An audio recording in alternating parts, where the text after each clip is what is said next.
wouldn't dare play the music, but Howard Jones' song plays over 80s title card cliche. One has a flower, one has a picture of some kind of line. The last one is on the chef. Considering that they've zoomed in on these hats twice in the past minute, I'm getting a strong premonition that this will happen entirely too much during this show. Wow, that's amazing. It's adequate. Parenting.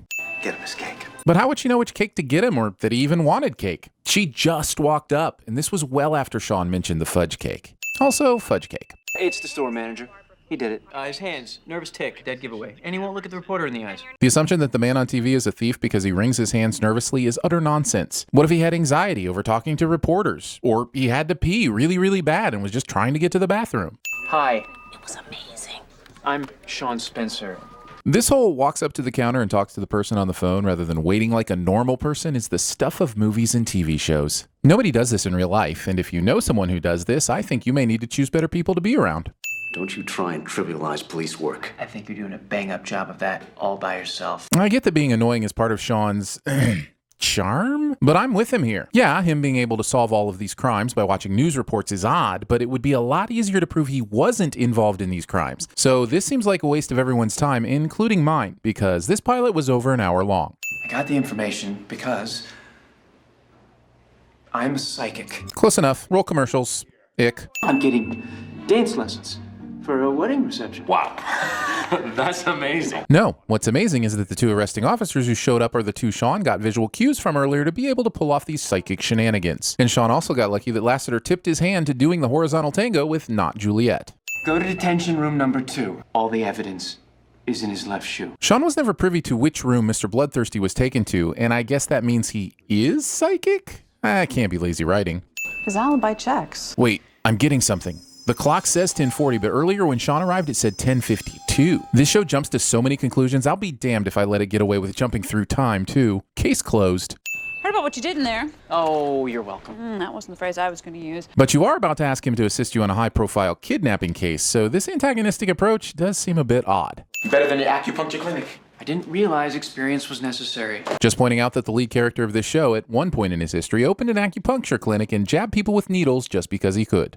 Gus, everything you need is right in front of you. You just have to pay attention. Which is apparently not a skill any of the cops currently at the scene have. There are a ton of those guys there, and not one of them is looking out the window to see this obvious dumpster dive. This CD case is totally nice. Why would someone throw this out? This was a dated reference even in 2006. What are you, Lamaze breathing? It helps.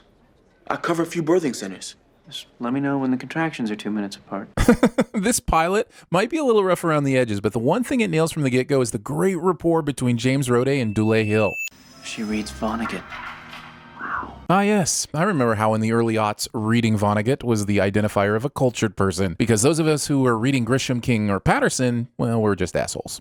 Well, Sean Spencer, if you need to ask any questions... Just one. Do you currently have a boyfriend? I'm with you on the eye roll, Dule. This show can clearly be funny, but this Katarina obsession bit comes off as 100% creepy. Sean is the guy I'm supposed to be rooting for, I think.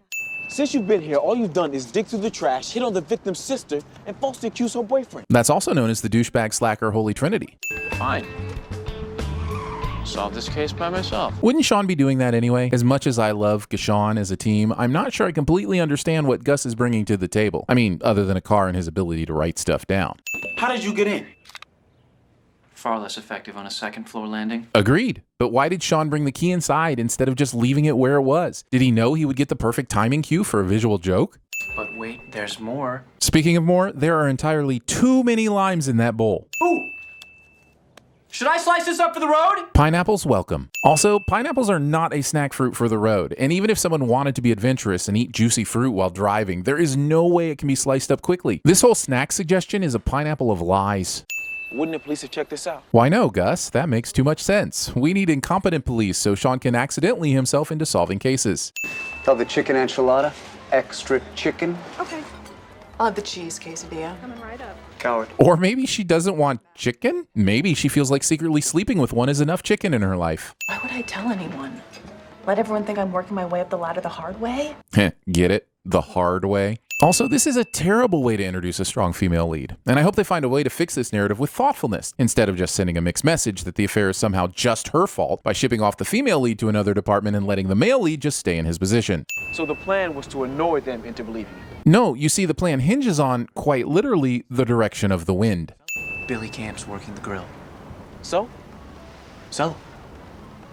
Billy Camp has the worst hay fever I've ever seen. A couple of things. One, how did Sean see that Billy was working the grill? When Sean calls out to Lassiter, he has not looked in a direction to see who is working in the kitchen. His eyes have been focused on Lassiter and Lucinda the whole time. Second, a couple of things have to work in Sean's favor. Billy has to be sneezing while holding up the chicken, and Lassiter has to be looking in that direction to see it. None of this should work, but hey, we have an hour to fill, so why not? They're not even 100% sure the kidnapped victim is there yet. They've just seen a dog. Would you really be putting out a call to SWAT before that was checked out? Is SWAT even needed? You couldn't just use 5 or 6 armed cops? And have you considered that Camden McCallum may have been alive the first time we went to that cabin? I have, and in all future episodes, when I see Sean commended for all the cases he solved, I will always think, yeah, but remember that time he might have let that guy get murdered to get positive word out on his new detective agency? You're in over your head, Mystic. Psychic shaming. What are you going to do when you get caught?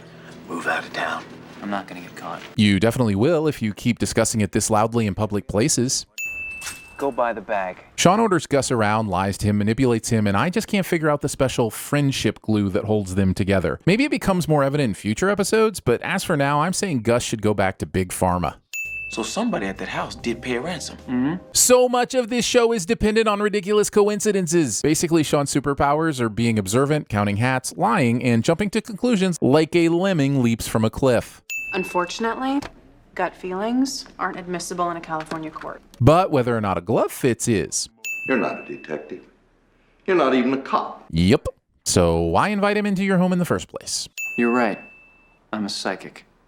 And I saw the whole thing. Sinoma. Why are Sean and Gus being let out from the house? They were in Gus's car when the cops showed up. Something's happening! Stop it!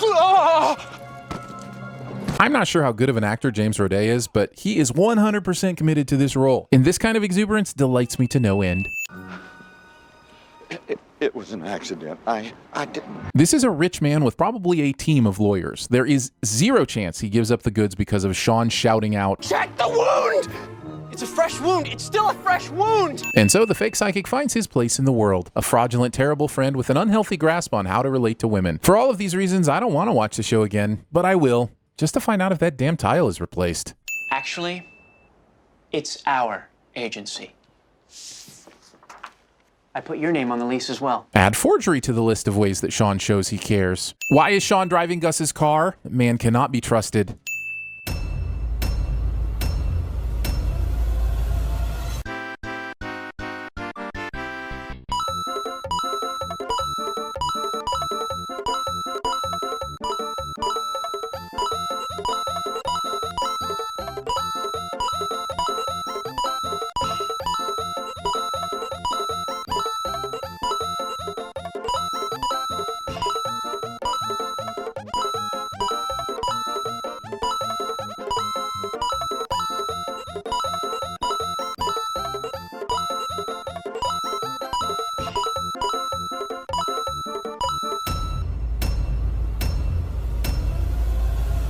My name is Johnny Wishbone. Johnny Wishbone, and I'm a psychic from the island of St. Croix.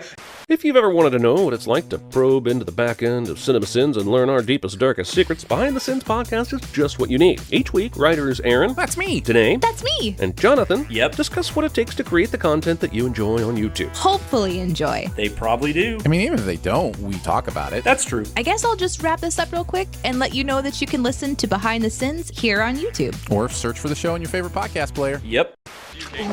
Alan, I won't deny it. I'm a nymphomaniac. Look, I didn't solicit any sex, okay? I mean, this is a huge misunderstanding. I was really going out to pee. I'm walking in the bushes. I trip over this guy, and all of a sudden there are all these cops and there are helicopters. Ted, and it's okay. We believe you. Doctor? Doctor? Doctor? Daddy threatened to cut him off permanently. This was about 18 months ago. 18 months? But wait! There's more! And this conversation is over. Okay, my name is Andrew Campbell. I'm a teacher at Roosevelt High School. There's another teacher here who wants to have a fist fight with me after school, so I need help.